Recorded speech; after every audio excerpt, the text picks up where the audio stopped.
Boom shakalaka. Right where I left him.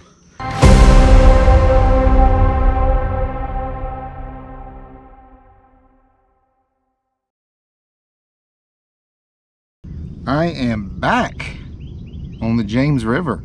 I have a big BFL here this weekend, and I'm trying to look at my graph right here so I can update this tide chart so I can see what we got going on right now. Just put in an Osborne landing, and full disclosure, this is not my first practice day. I've been out here a couple of days. I actually came up here a couple of weeks ago. Didn't do too great. Fished yesterday, didn't do too great. And now we're here on a Thursday trying to figure things out for this big BFL here that I have coming up Saturday.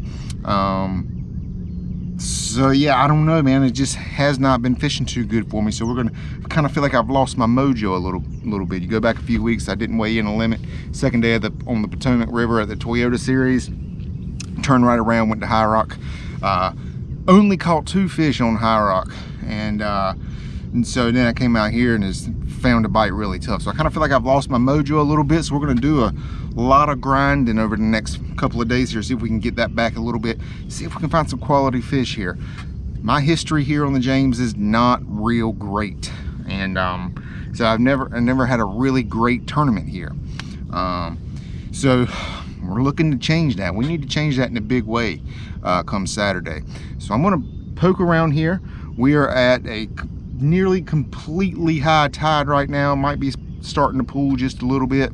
So we're gonna see if we can find some moving water and see if we can find a way to get bit. Now I'm gonna be honest, over the last couple of days practicing here, I've been power fishing a lot. I mean power fishing, swim jigs, frogs, chatterbaits, big worms. That's not the deal here right now. Discovered that. So we're going to do a lot of finesse fishing today. I'm also going to try to fish some wing dams. If you don't know what a wing dam is, we'll sit down and we'll talk about that a little bit later. Hopefully I can get bit on a wing dam. So I'm going to drill it. There's a bunch of them around. I'm going to try to break down a lot of them, see if I can find the ones that are holding some fish. If you're going to, you know, can't really do a lot of offshore fishing here on the James, but if you can classify anything as offshore fishing, as fishing those wing dams, kind of sitting out in deeper water, throwing to them. So we're going to do some of that today. We're going to try to break it down, see what we can do.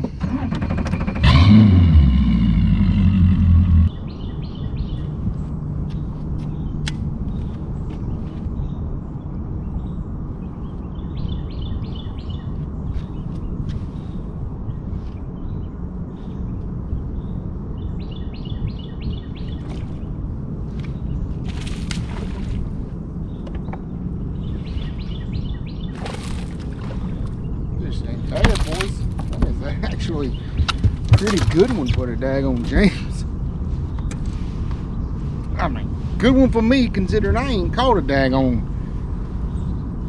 fish in a while, you know, quality fish in a while. So yeah, this is a good one for me. But look, here's the thing, man. I just fished through here.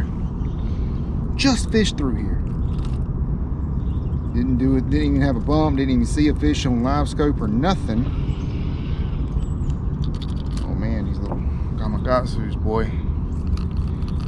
Didn't see a fish on live scope or anything. And then I can't, you know, fish through here about 15 minutes, come right back through here and like freaking threw it on top of that rock, and he was sitting up there. And I had just fished that rock, like I say, about 15, maybe 20 minutes ago. Good gracious, I can't get these little hooks out of here. I mean, not a giant. 2 1/4 maybe. Big mouth. Decent fish. So yeah. Time is 7:08, so I need to make sure I document that, so I know where I was and what part of the tide, where the tide was when I got bit.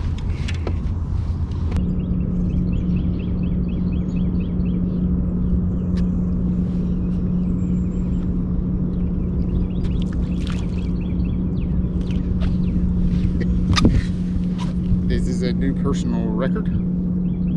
Smallest bass I've ever caught. crazy. Oh.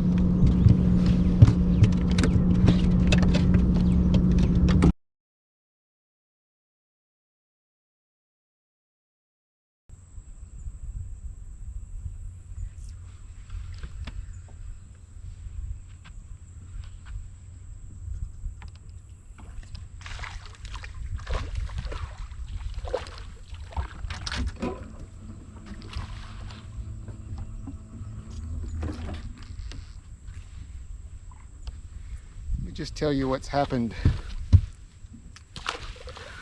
over the last 5 hours. It has been brutally tough, after those that first fish this morning. Nothing. I mean, I fished around Osborne, nothing. I fished wing dams, nothing. I fished laydowns, nothing. I don't know if it's what I'm doing or where I'm doing it at or how I'm doing it, but it has been tough. I just caught a 10-incher. So I don't know, I put the boat back on the trailer and I came way down the river, and now the tide's coming back up. I'm fishing these outside trees here, which I really love to do. But yeah, it's freaking brutal, man. It's not great, at least for me. It's really frustrating. Like it spins you out when you just literally, no matter what you do, can't get bit. Who's calling me? Spam risk. So it's really becoming a mental game for me to hunker down and just stay grinding. I feel like you can fish out here for days and days and days and not do much at all, and then finally run up to one stretch. Like, it's completely possible you find a 25-yard stretch of trees or bank that's just loaded, and that's what I'm really hoping for. I got to try to find something like that, but it's been difficult. It's definitely a grind right now.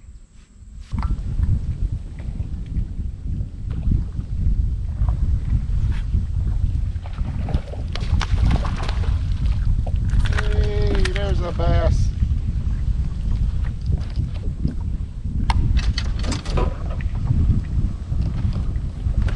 There's a bass on a swimming worm. Tiny little guy.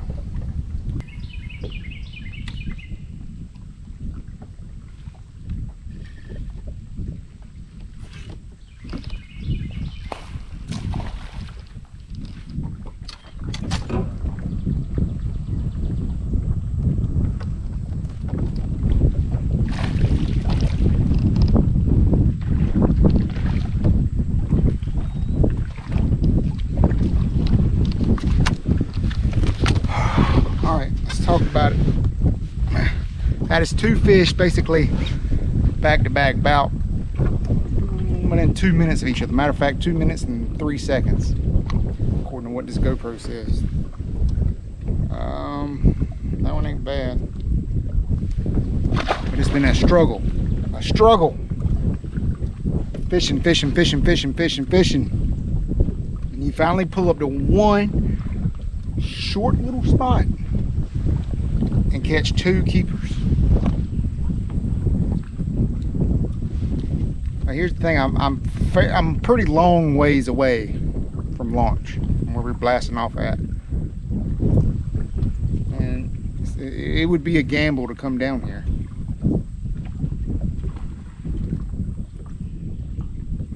I'm gonna keep fishing in here. I'm gonna keep fishing. I know I shouldn't stick fish in practice, but damn, I'm gonna keep fishing. I'm gonna see if there's any more in here. I will say they were shallow, really shallow.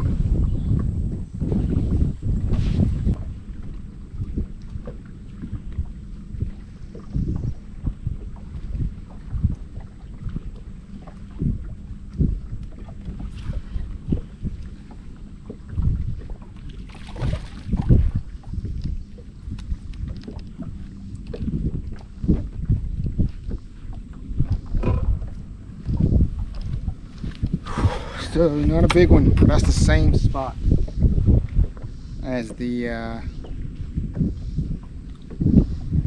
other two come off of. It's an incoming tide now. So maybe there's a little concentration of fish here, right? Huh. You fish. You finally maybe figure something out. Freaking swimming worm.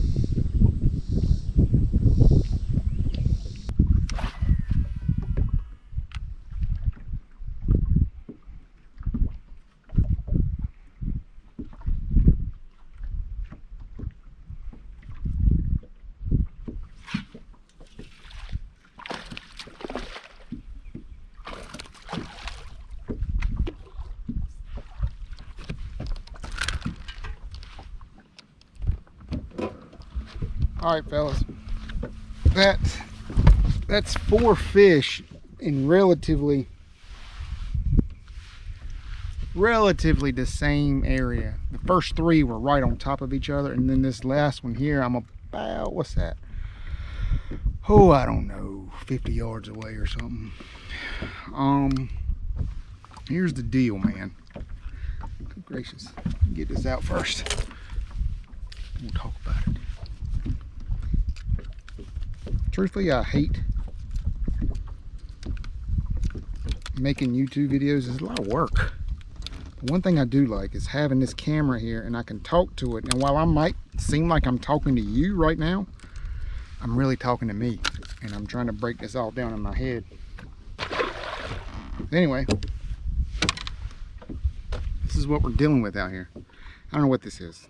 What is it? A milfoil? I don't know. I need to, step up my grass game so I know what this is.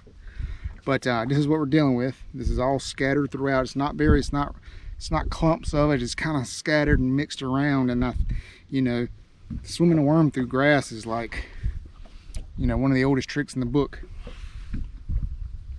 And so I was able to catch 4 doing it. In this one particular area. I have fished all over this river. I fished from Chipokes to Osborne, and I'm in this one spot where it just seems to be much more productive than anywhere else. I haven't caught any giants. When you're on a tidal fishery, caught a couple fish that were 2 1/4 pounds or so, and those are decent. So here's what has to happen. We are late in the day, and I have to check this in the morning. I have to check, I want to check this and see if these fish are still around, still here, and then I'll have some confidence to run to it in tournament day. So we're probably going to call it quits right now, but I'm going to be right back here in the morning. I'm going to check the morning bite here.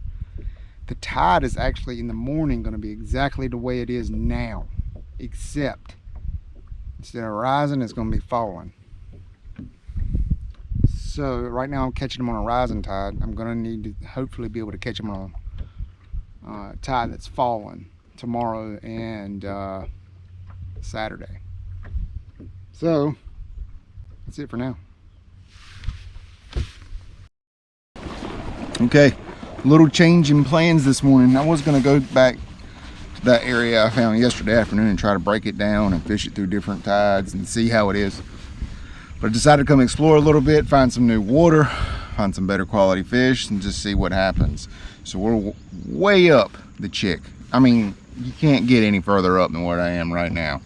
So we're going to put him back here. We're going to run down and just see what we can find in here. See if we can find something a little more reliable. We're a long ways from Richmond. So if I find something back here, it's going to be a long run to get here.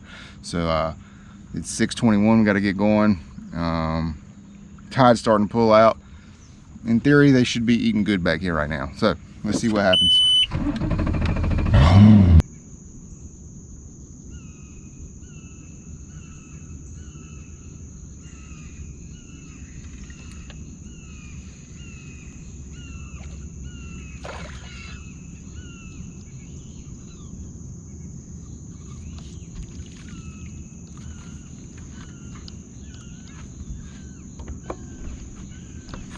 There's one.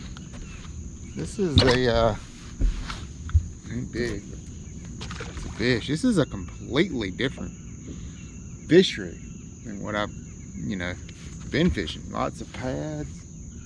The water is fairly black. It feels like you're on a different fishery. I came all the way back here and I got bit pretty quick.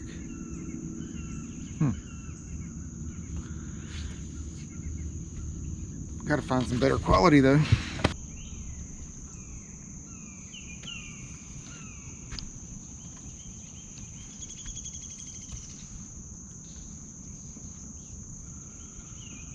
All right, come off. That was one. It wasn't terrible. See, that's the problem. I had no idea what it was. But that's 2 bites really close to each other. I really needed to see that fish to see how big he was. Dang it. That's 2 fish really quick though back here.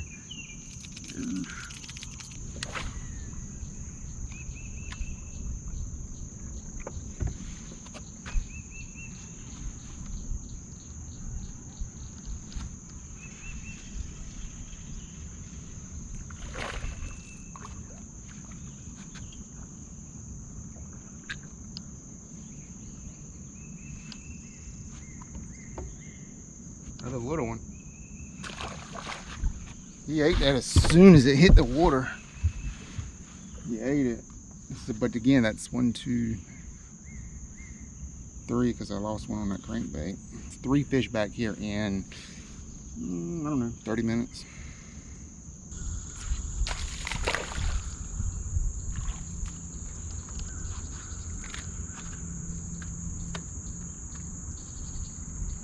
Another little dink. We found some fish, but there's not a lot of quality.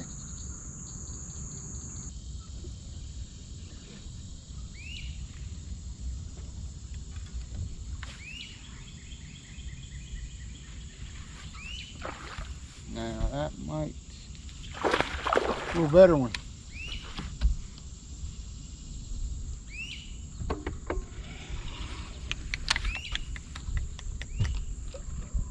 That's a little better one.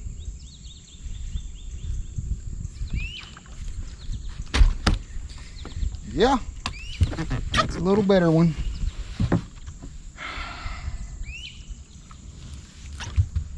That's a little better one. I look concerned because in my secret, really, I was like, please don't catch a good one back here, because now I got to run 60 miles to get here tomorrow. I mean, he made it pretty good. 60 miles.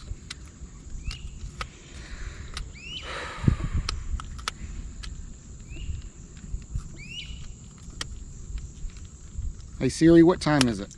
Damn. Hey Siri, what time? 1 sec. Oh, she's having an issue right now. What time is it?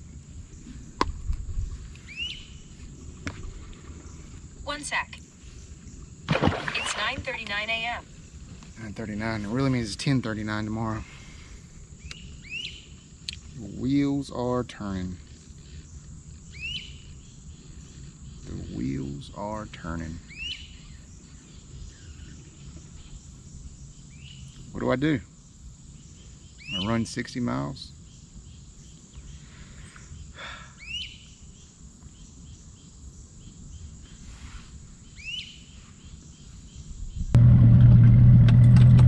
Okay, we're gonna call that a practice.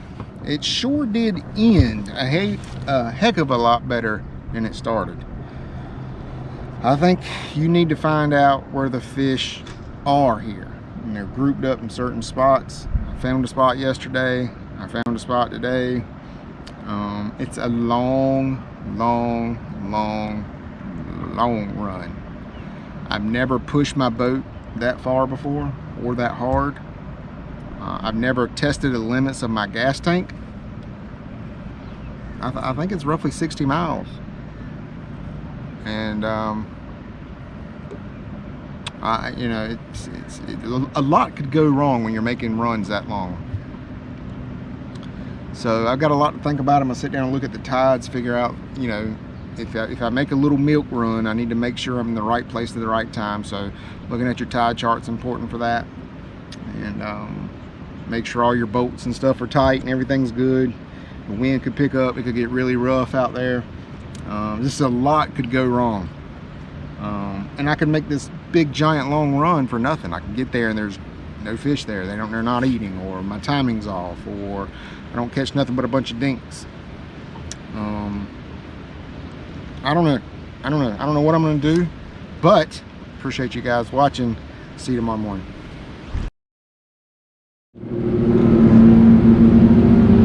Boat 31, thank you 31. Boat 32, thank you 32.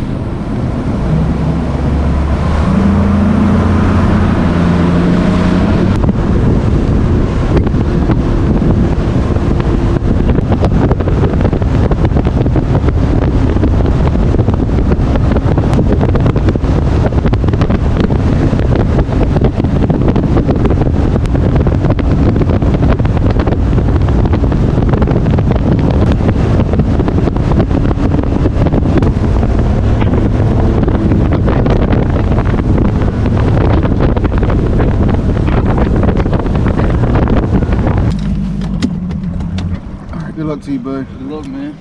See what we can do.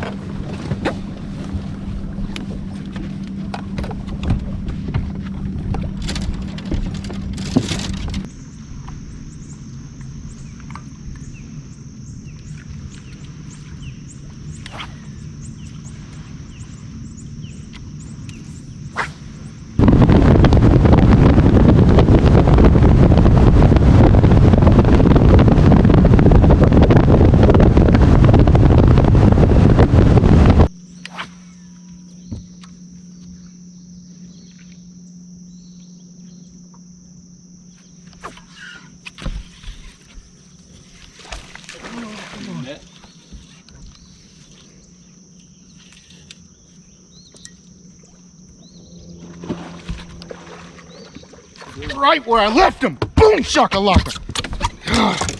Right where I left him. I normally weigh my fish, but I don't have time to weigh him today.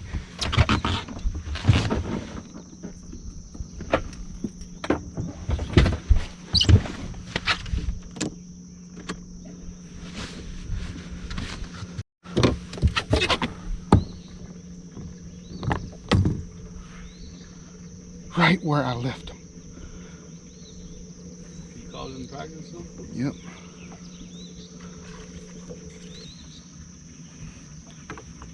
Right where I left him.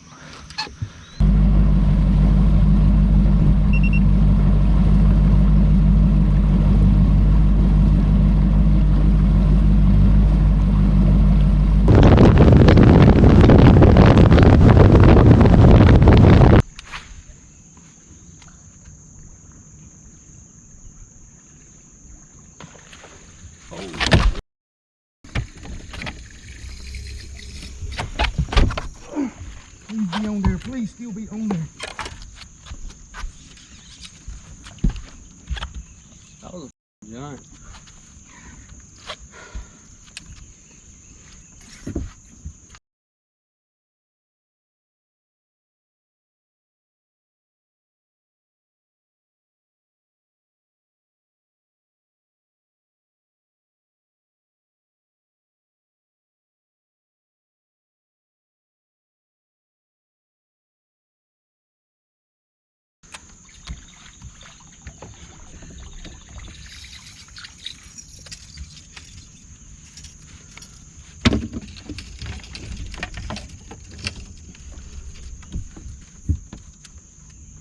Understand it. I don't understand. That's the third time that's happened to me this year.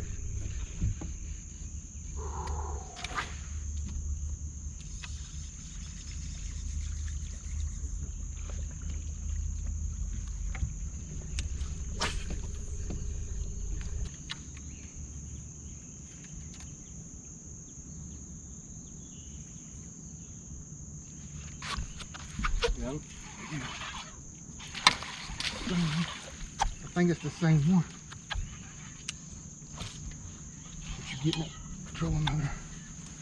I think it's the same one. Come on.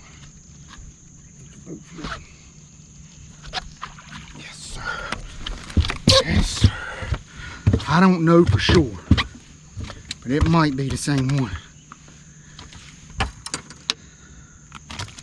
It was in the same spot anyway. No time to wait.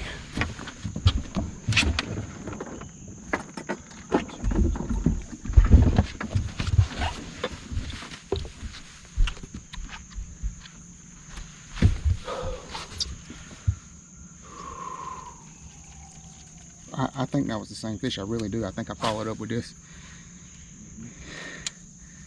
And yeah, I'm pretty sure that was the same fish.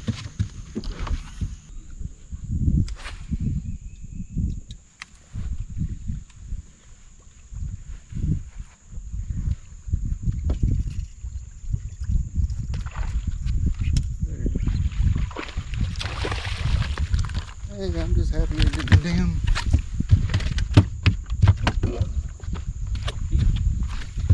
I'm just happy she didn't damn end up in the water. I think that's 12. I feel fairly confident that that's 12. Yeah.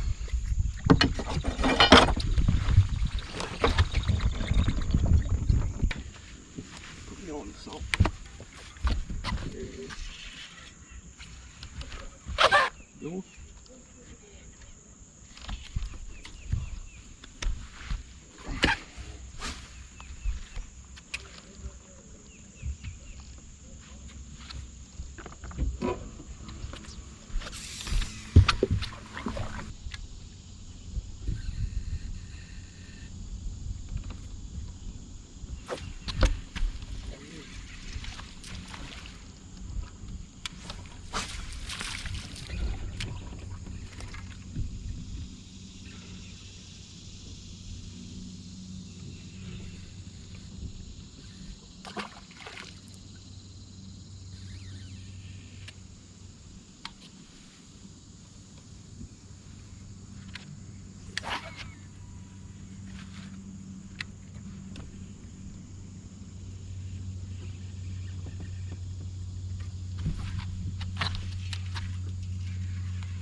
Back.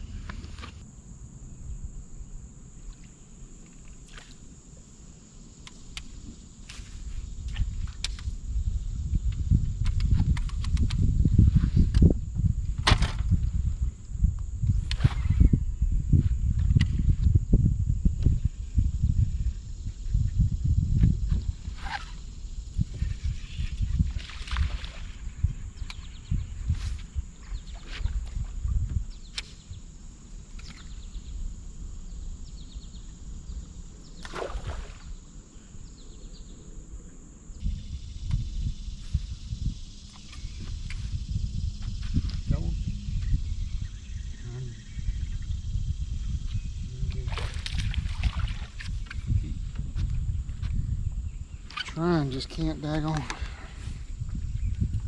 You had a small window and it just kind of disappeared. I'm pretty sure that ain't 12.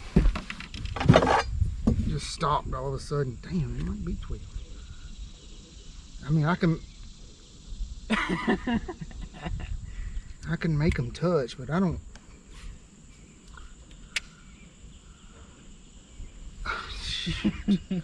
He's touching, but it's like, I swear Virginia's got a law where the fork of their tail has got to hit.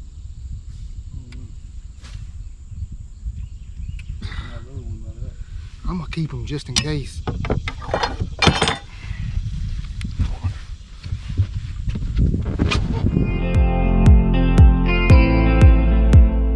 And that would be my last fish of the day. I could not put another fish in the boat.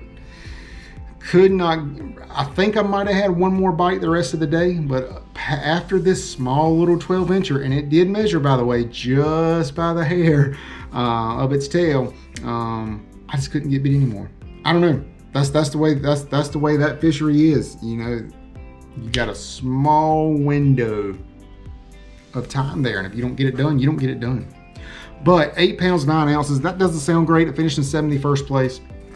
But for me personally, on a personal level, I've never had a great tournament here. So 8 pounds 9 ounces is actually one of my better finishes. So I don't know, take it for what it's worth. Practice was super, super hard. You know, I could not find anything reliable for, honestly, about 2 weeks. And then Thursday mid-afternoon, I was able to find a little area that had some fish that really paid off in the tournament. We'll talk about that in a minute. And then Friday, I just decided, you know what, let's just go do something completely different at a place I've never even been before, and maybe even just try to have a half a day of fun fishing. And I was able to find a good concentration of fish. Maybe not the greatest quality, maybe not the quality that would win a tournament, but a consistent bite. And it's something I could not find anywhere else at any other time during this practice. So you had a decision to make, because that concentration of fish I found was about 60 miles away. It was all the way at the back of the Chick, close to the dam. You know, it's a long, long run. And I've never pushed myself to that limit before, that kind of run. I've never pushed my boat. I've never pushed the limits of the gas tank like that. But this tournament meant a lot to me, and I wanted to have my best showing, and I think I could have had the most success by running up the Chick. First of all, I see now why guys do it. I see why guys waste all the time to run up there to fish for a few hours and then come back. Because if you go up there, it is a completely different fishery, man. It is bass fishing heaven up there. There's grass, there's trees, there's cypress knees, there's laydowns. There's like stuff deep, kind of offshore-ish. There's deep grass, shallow grass, lily pads. It's bass fishing heaven. You compare that with the James River up there in the muddy water. Like, the Chick is where you go to catch bass. You go to the James to like catch catfish, man. That's what it looks like. I'm sure there's great fish being caught on the James all the time. But as far as the way it looks and feels, the Chick is head and shoulders above the James. So I can understand why half the field runs there. It took me a while to wrap my head around the idea of wasting 2 to 3 hours of your day. And that's what happened. I lost about 3 hours of my day running. And I guarantee you, if I had most of that 3 hours back in running time, I could have found a way to find that limit. But it's the risk you take. It's risk and reward making that long run. And like I said, I never pushed my gas tank to that level. I had no idea if I had enough gas to get there and back, so I took it real easy. I probably averaged between 45 and 50 miles an hour on that run, so that made the run even longer because you're not going fast. But I didn't want to have to worry about stopping to get gas. I didn't want to have to put that kind of stress on my motor running, 5,800 RPM all the way up there. So I just took it easy. And so I just decided I was going to make that run. I was going to make it nice and easy. I was going to make a little milk run so I could have a couple of stops along the way. And on my second stop, I stopped on the place I found on Thursday. I had the concentration of fish, and I caught a 4-pounder. And whenever you can catch a 4-pounder like that, first thing in the morning, like, it does a world of confidence. It gives you a world of confidence. Like, it's a great way to start your day. And I felt really confident after that. Unfortunately, couldn't get another bite. So I fished around that area, long time, couldn't get another bite. And I caught that fish using a technique that I've used a lot this summer, especially on the Potomac and now the James, swimming a worm. I've gotten a crash course this year on grass fishing, and it's like my #1 way to get bit in there. So like I said, it's a great way to start your day. When you can catch a fish like that first thing, it gives you a ton of confidence.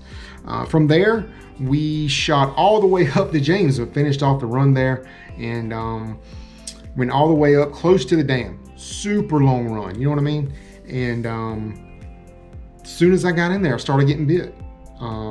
Not all keepers. Sometimes I was up there catching them back to back, and they were 10 inchers. but it was just like I left it on Friday. They were still in there. Co-angler caught 3 back there. You know, he had 3 keepers back there, nothing big, but 12 inchers. And then I locked into one on a top water, throwing heavy braid, and I was buzzing a frog, and it happened again. I lost my rod again. It was the 3rd time this year in a tournament I've lost my rod. And so I wanted to take just a minute to talk about that, what's happening. I think I've got it diagnosed, and I think I know what's happening on these fish I keep losing, because I'm losing my rod in the water. So back in May, I was practicing on Car Lake for a doubleheader BFL, and it was Thursday. Sometime on that Thursday, I got stuck in the hand by a fish, right there in my knuckle, right in the knuckle. At the time, it wasn't even a big deal. Didn't bleed, didn't do anything, just a small little sting. It happens all the time. Every time you go fishing, you get a barb in your hand by some fish you're trying to take off the hook. Not a big deal. It happens all the time. I fished Friday, no issue. Fished Saturday, no issue. I woke up Sunday morning for the BFL, and I noticed it was a small little blister right there where I got stuck. Just a small little blister and a little bit of swelling. It was so small, I thought, dang, I must be fishing so much I got a blister on my hand. Not a big deal. Fished all day Sunday, not a big deal. Woke up Monday morning, started getting tight, like really swelled up at that time. It started, again, no big deal. I just kind of went through it. I'm not a guy that goes to the doctor for a lot of little stuff. But then I woke up on Tuesday, and I'm gonna go ahead and show you a picture here. It had swole up so bad, like I could not even I couldn't move, I couldn't bend my index finger. And at that point, I knew something's up. Okay, so at that point, I did go to the doctor. I actually went to urgent care. And long story short, there, and you can see from this picture here, my hand is blown up. Long story short, I had fish handler's disease. When that fish poked me, and it didn't bleed, it didn't do anything, I didn't disinfect it, nothing. You know, I just kept on with my day. I got infected. Something got in there and infected me right at this joint, and so I had to get on some antibiotics. So I started taking those, soaked my hand in very hot water, almost boiling water, and some Epsom salt, and that helped immediately. And so I was on antibiotics for 10 days, and then things about got to normal as far as I'm concerned. It was still a little tight. If I tried to bend it all the way down, I can tell there's some pain there. And even now, months later, I can still feel it a little bit. So here's what I think has happened. I think I've lost grip strength in this index finger because of that injury. And it's something I've actually started concentrating on over the last week or so here, trying to get that grip strength back, So I honestly think that's what's happening. I'm using this big heavy braid, and I'm fishing power techniques, and when these fish eat these lures and you got to jam on them, that's a whole lot of pressure that goes right into these first 2 fingers here on when you're holding the rod. And I believe I've lost this grip strength, and it's just, come flying out of my hand because there's so much pressure there. I don't have the grip strength to hold it. So I think that's what's happening. It's something I'm going to keep in my mind going forward and practice on and make sure I got tighter grip. I'm going to try to put some sort of grip technology on my rod, on my frog rods, so I don't have to deal with that. But I think it's cost me a couple of fish this year. I really do. I think it cost me one here on the James. That was a good fish that blew up there. Now, as soon as after I lost that fish, I threw back in there with another presentation, and I got bit. And I say in the video, I think it's the same fish. Was it? I don't know. Maybe not. At the time, I felt like it was because it looked just like that fish. It was a good quality 2 3/4 pound fish, great fish, maybe even pushing 3 pounds. I never put him on the scale. I had opportunities back there. I even missed another fish later on this fish here. I'll put it on the screen now. This fish, I lost this one. No idea why. Sometimes it just happens, but I did everything the right way here. I probably should have ran to the back of the boat. You guys see me do that a lot. I let the fish carry me around the back of the boat, but I'm using a little bit heavier line here. I feel like I could horse him around if I needed to. So he took me right there to the console and just come off. Sometimes they just pop off. It's fishing. It's just what happens. But those were 2 fish there that I felt like caused me to leave a little bit of meat on the bone. You know what I mean? So anyway, that's what it is. I made the long run for the first time ever. I really like the chick. I can promise you I don't know when the next time is, I'll go back to the James. I'm gonna put some time in there. Like it just feels different. It feels so much better than fishing that same old stuff on the James that I always fish. So I really like it. I'm gonna put in some more time there.